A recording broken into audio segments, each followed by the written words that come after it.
احمدہ ونصلی ونسلم علی رسولہ الکریم اما بعد فاعوذ باللہ من الشیطان الرجیم بسم اللہ الرحمن الرحیم وما ارسلنا قبلک الا رجالا نوحی الیہم فاسألوا اہل الذکر ان کنتم لا تعلمون۔ اور ہم نے تم سے پہلے مرد ہی بھیجے جن کی طرف ہم وحی کرتے تھے، تو اے لوگو علم والوں سے پوچھو اگر تم نہیں جانتے۔ یہاں پر اللہ رب العالمین نے اس آیت سے بھی کفار مکہ کے جو جتنے ان کا جو کلام تھا، ان کے سابقہ کلام کا یہاں سے اللہ رب العالمین نے رد کیا اور فرمایا کہ انبیاء کرام علیہم السلام جتنے بھی آئے ان کا بشری صورت میں ظہور فرمانا، یاد رکھنا کہ یہ نبوت کے منافی نہیں، کیونکہ نبی کریم صلی اللہ علیہ وسلم سے پہلے بھی ہمیشہ ایسا ہی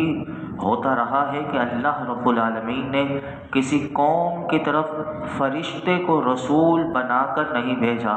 بلکہ سابقہ قوموں کے پاس بھی جتنے اللہ کے نبی اور رسول آئے فرمایا کہ وہ سب انسان اور مرد ہی تھے، اور ان کی طرف اللہ رب العالمین کی جانب سے فرشتوں کے ذریعے احکامات وغیرہ کی وحی کی جاتی تھی۔ اور جب اللہ کا دستور یہی ہے تو پھر سید المرسلین صلی اللہ علیہ وسلم کے بشری صورت میں ظہور فرمانے پر کیا اعتراض ہے؟ تو اس سے یاد رکھیے گا کہ یہاں سے یہ بھی ہمیں پتہ چلا کہ تمام انبیاء علیہم السلام مرد ہی تھے، کوئی عورت نبی نہ ہوئی۔ یہ یاد رکھیے گا، یہ عقیدے کا مسئلہ۔ اور اسی طرح اس آیت کا دوسرا حصہ یہ فرمایا کہ اے لوگو علم والوں سے پوچھو اگر تم نہیں جانتے۔ یہاں پر اللہ رب العالمین نے بطور خاص کفار مکہ سے فرمایا کہ اگر تمہیں گزشتہ زمانوں میں تشریف لانے والے رسولوں کے احوال معلوم نہیں ہیں تو تم اپنے اہل کتاب کے علماء سے پوچھ لو، جنہیں ان کے احوال کا علم ہے تو وہ تمہیں حقیقت حال کی خبر دیں گے۔ لیکن اس آیت میں ہمارے لیے بھی بہت بڑا سبق ہے، اور وہ یہ ہے کہ نہ جاننے والے کو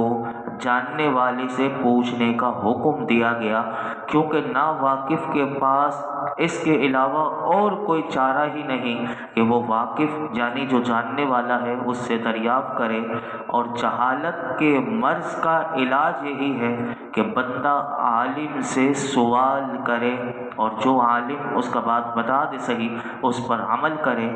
جو اپنی جہالت کے مرض کا علاج نہیں کرتا،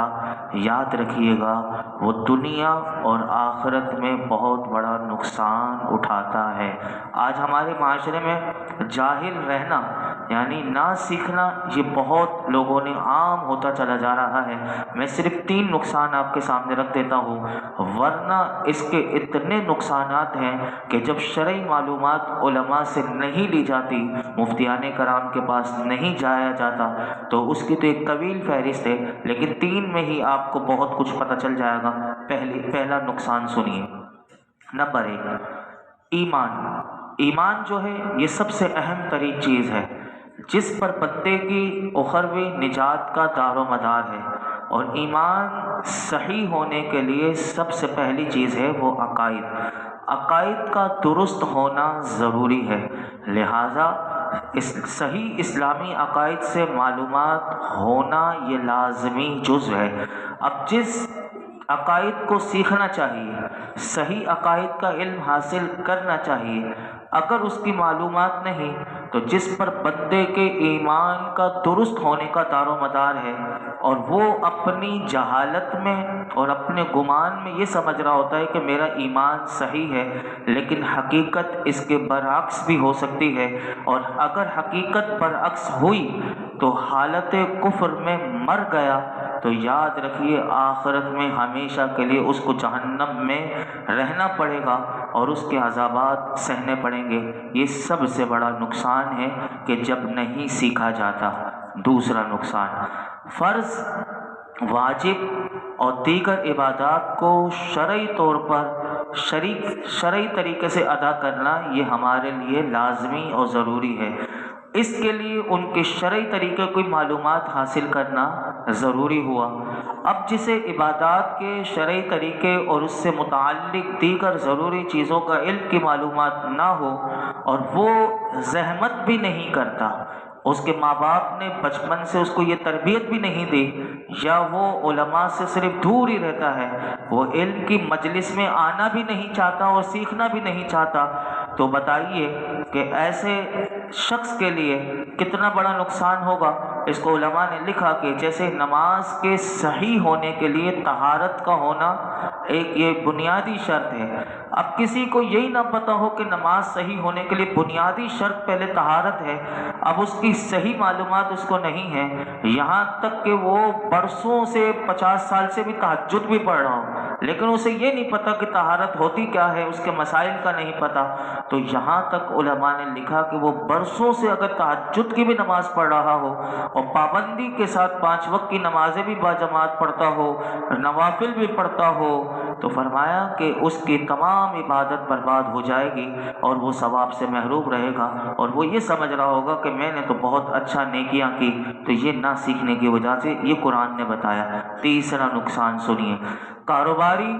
معاشرتی، ازواجی زندگی کے بہت سے معاملات ہوتے ہیں کہ جس کے لیے شریعت نے کچھ اصول اور قوانین مقرر کیے ہیں، انہی اصولوں پر ان معاملات کے حلال اور حرام ہونے کا دار و مدار ہے۔ ان اصول و قوانین کی معلومات ہی نہ ہو اور نہ ہی وہ کسی سے ان کے بارے میں معلومات حاصل کرے تو حلال کے بجائے حرام میں مبتلا ہونے کا چانس زیادہ ہوتا ہے۔ جیسے کہ ہمارے معاشرے میں نے گزشتہ چند دن پہلے بھی آپ کے سامنے ایک مسئلہ رکھا تھا، جیسے لوگ آتے ہیں تو بتاتے ہیں کہ طلاق ہو چکی ہوتی ہے لیکن اس کے باوجود بھی وہ حرام والی زندگی گزار رہے ہوتے ہیں۔ ایسے ہی میں پڑھ رہا تھا، ایک مفتیان کرام کا پورا پینل بیٹھا ہوا تھا، تو اس پینل میں انہوں نے تمام سوناروں کو دعوت دی، اور ان پورے مفتیانوں کرام کے پینل میں وہ جتنے بزنس مین تھے سونارے، ان سے انہوں نے اپنا طریقہ کار ان مفتیوں کو بتایا، تو وہ مفتی صاحب کے الفاظ یہ تھے کہ 80% لوگوں کا جو کاروبار تھا وہ خلاف شریعت تھا، گویا کہ وہ حرام کما رہے تھے، یعنی 80% بزنس مین، انہوں نے 20% میں فرمایا کہ ان کا کام صحیح تھا لیکن 80% ایسا تھا، صرف وہ چند گنتی کے سوناروں کو بلا کر ان سے سوالات کیے تھے کہ آپ بزنس کس طرح کرتے ہیں۔ تو یاد رکھیے کہ یہ ہے وہ کہ نہ جاننے والے کو جاننے والے کے پاس پوچھنے کا قرآن میں حکم دیا گیا۔ یاد رکھیے ہر کسی کو کے لیے یہ ذہن نشین یہ بات ہونی چاہیے کہ ہر آدمی اپنی ضرورت کے مسائل اس کے لیے سیکھنا ضروری ہے۔ نمازی پر نماز کے، روزہ رکھنے والے پر روزے کے، زکوٰۃ دینے والے پر زکوٰۃ کے، حاجی جو حج کرنے کے لیے جا رہا ہے اس کے لیے حج سیکھنا ضروری۔ تو یہ نہیں کہ بس جو جیسے کر رہا ہو ویسے کر لینا تیرا حج ہو جائے گا، نہیں، حاجی پر حج کے، تجارت کرنے والے کے لیے تجارت کے، خرید و فروخت کے، قسطوں پر کاروبار کرنے والوں کے لیے کاروبار کے، مزدوری پر کام کرنے والے مزدور کے لیے کہ میری مزدوری بھی جائز ہوگی نہیں ہوگی تو اس کے لیے اجارے کے، اسی طرح شرکت پر یعنی پارٹنرشپ پر کوئی کام کرنا چاہتا ہے تو اس کو پارٹنرشپ کے اصول علماء سے سیکھنے چاہیے۔ مضاربت پر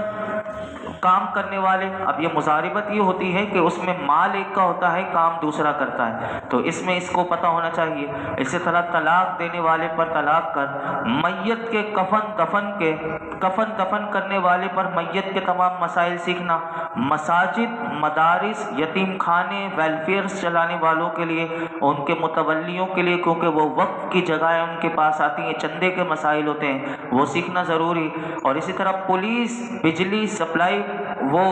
دینے والے لوگوں، کمپنیوں کے لیے اور دیگر محکموں کے لیے، اسی طرح جج کے لیے، اسی طرح کسی بھی ادارے کا جو کوئی افسر ہے یا ناظم ہے کہ اس کے لیے رشوت کے مسائل سیکھنا ضروری، کہ یہ معاملات میں کون سے معاملات میں رشوت تو کہیں نہیں لے۔ اسی طرح عقائد کے مسائل سیکھنا اور اسی میں باطنی گناہ، حسد، کینہ، بغض، تکبر، ریاکاری، ان کی تعریف، ان سے بچنا کیسے ہے، کہیں میں اس میں مبتلا تو نہیں، اس کے بارے میں۔ تو یاد رکھیے کہ فرائض اور محرمات کا علم سیکھنا، فرمایا کہ یہ فرض، واجبات کا علم سیکھنا واجب، سنت کا علم سیکھنا سنت کہلاتا ہے۔ یہ تمام باتیں۔ اور اس مفہوم کے لیے میں ایک حدیث پاک آپ کے سامنے رکھتا ہوں کہ حضرت علی رضی اللہ تعالیٰ عنہ سے روایت ہے کہ اللہ کے محبوب علیہ الصلوۃ والسلام نے ارشاد فرمایا کہ علم کا طلب کرنا ہر مومن پر فرض ہے،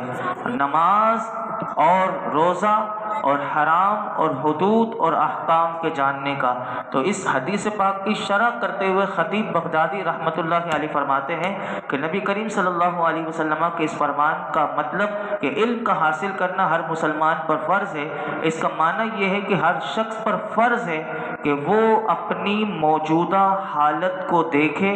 کہ جس کے مسائل اس کو سیکھنے چاہیے تو فرمایا وہ سیکھے، اور اس کی لا علمی کو اس کے اوپر قدرت نہ ہو تو اس کو وہ علم سیکھنا چاہیے۔ اور یہاں پر میں ایک اور بات بھی آپ کے سامنے رکھنا چاہوں گا کہ علم دین یہ بھی بعض لوگوں کے ذہن میں ہوتا ہے کہ ایک خاص لوگوں کا کام ہے، یعنی ایک خاص گروہ کا جو ہے وہی سیکھے، جیسے یہ مولویوں کا کام ہے یہ وہی سیکھتے رہیں، تو ہمارے لیے ضرور نہیں۔ تو یاد رکھیے گا کہ ضرورت کی بقدر جتنی ضرورت ہے اتنا علم سیکھنا تو یہ فرض ہے۔ جب اتنا معاملہ نازک اور اتنا حساس ہے تو اس سے یہ بات ہمیں پتہ چلی کہ ہر بندے کو اپنی ذمہ داری کا احساس ہونا چاہیے اور یہ کوشش کرنی چاہیے کہ بندہ علم دین سیکھے، اور حتی الامکان سیکھنے کے بعد اگر اپنے گھر والوں کو سکھا سکتا ہے تو وہ سکھائے اور ان کو اس کی راہ پر لگائے۔ یاد رکھیے گا یہ مشورہ نہیں ہے، کوئی یہ نہ سمجھے کہ یہ مشورہ ہے۔ علماء نے لکھا کہ اللہ اور اللہ کے حبیب کا حکم یہی ہے۔ ایک حدیث پاک بیان کر کے میں اپنی گفتگو کو سمیٹتا ہوں، کیونکہ آج یہ ایک ہی بات پر ہم ایک ہی آیت پر گفتگو ہو سکی، پھر آگے کل سماعت کریں گے۔ حدیث پاک سنیے کہ حضرت انس بن مالک رضی اللہ تعالیٰ عنہ سے روایت ہے کہ رسول اللہ صلی اللہ علیہ وسلم نے ارشاد فرمایا تم میں سے ہر ایک حاکم ہے اور تم میں سے ہر ایک سے اس کی رعایا کے بارے میں سوال کیا جائے گا، پس شہر کا حکمران جو ہے وہ لوگوں کے اوپر حاکم ہے، اس سے اس کے ماتحت لوگوں کے بارے میں پوچھا جائے گا، اور مرد جو ہے وہ اپنے گھر والوں کا حاکم ہے، اس سے اس کی بیوی کے بارے میں اور ان غلام لونڈیوں کے بارے میں پوچھا جائے گا کہ جن کا وہ معاملہ ہے۔ یاد رکھیے کہ سوال کرنا یہ شرم نہیں کرنی چاہیے، سوال کرنا یہ علم حاصل کرنے کا ایک بہت بڑا ذریعہ ہے۔ اور حضرت علی رضی اللہ تعالیٰ سے روایت ہے کہ رسول اللہ صلی اللہ علیہ وسلم نے ارشاد فرمایا علم خزانے ہیں اور ان خزانوں کی چابی جو ہے وہ سوال کرنا ہے۔ میرے آقا فرماتے ہیں تم سوال کرو اللہ تعالیٰ تم پر رحم فرمائے، کیونکہ سوال کرنے کی صورت میں 4 لوگوں کو اجر دیا جاتا ہے۔ جب ایک بندہ سوال کرتا ہے لیکن اجر میرے آقا فرماتے ہیں 4 لوگوں کو ملتا ہے۔ نمبر 1 فرمایا سوال کرنے والے کو، نمبر 2 فرمایا سکھانے والے کو، نمبر 3 فرمایا سننے والے کو۔ سوال ایک نے کیا اب اس کو بھی ملا، سکھانے والے کو بھی ملا، باقی ان کے ذہن میں سوال نہیں تھا لیکن وہ سن رہے تھا، ان کو بھی اجر ملتا ہے، اور فرمایا ان سے محبت رکھنے والے کو بھی اجر ملتا ہے۔ تو یہ میرے آقا نے فرمایا۔ اور حضرت عبداللہ بن عمر رضی اللہ عنہما سے روایت ہے کہ رسول اللہ صلی اللہ علیہ وسلم نے ارشاد فرمایا اچھا سوال کرنا یہ نصف علم ہے، یعنی سوال کرنا بھی حضور نے فرمایا یہ آدھا علم ہے۔ ہم اللہ کی بارگاہ میں دعا کرتے ہیں اللہ تعالی ہمیں زندگی کے تمام پہلوؤں میں درپیش جو معاملات آتے ہیں ان کے بارے میں معلومات حاصل کرنے کے لیے اہل علم سے اللہ ہمیں سوال کرنے اور اس کے ذریعے دین کے شرعی احکام کا علم حاصل کرنے کی اللہ رب العالمین ہمیں توفیق عطا فرمائے، اور جو اللہ نے حکم ہمیں دیا وَاسْأَلُوا أَهْلَ الذِّكْرِ ہمیں اس پر صحیح معنوں میں اللہ ہمیں عمل کرنے کی توفیق عطا فرمائے۔ الحمدللہ رب العالمین والصلاة والسلام علی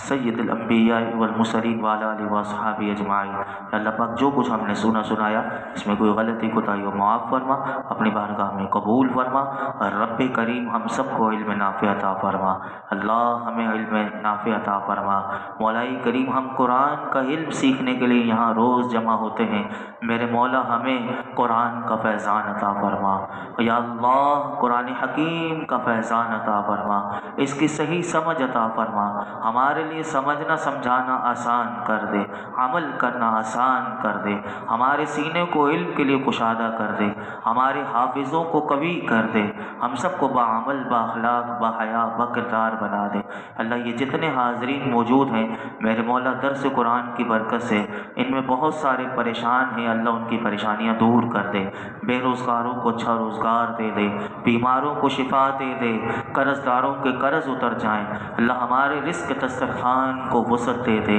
ہمارے رزق دسترخوان میں برکتیں عطا فرما، ہمارے رزق دسترخوان کو وسیع فرما، حلال طیب پاک روزی عطا فرما، حلال طیب پاک وسیع روزی عطا فرما، حرام کے لقمے سے اللہ ہمارے گھر والوں کو مرتے دم تک محفوظ فرما، محفوظ فرما، محفوظ فرما۔ وصلی اللہ تعالی علی خیر خلق محمد وعلی آلہ وصحبہ اجمعین۔